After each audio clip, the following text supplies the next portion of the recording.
Yo guys, so here's what's going on.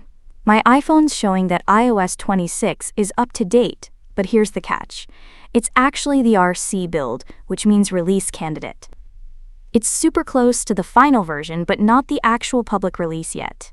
And that's because beta updates are still turned on for my phone. Could be the developer beta or the public beta. To check your current build number, just go to Settings, then Genera. Now click on About and tap on the iOS version number. Right here, mine says 23A340, which means I'm on the RC version. Now, if you're trying to switch from the beta version back to the public release, you gotta turn that beta toggle off first. Once you do that, head back to the software update screen, and right under that screen, you'll see iOS 26 pop up again. I tap on it, and here's how you can tell the difference. The public build number for iOS 26.0 is 23A341.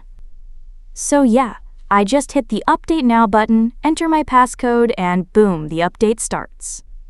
First stage says Update Requested, and that can take a bit depending on your internet speed and how much free space your phone's got.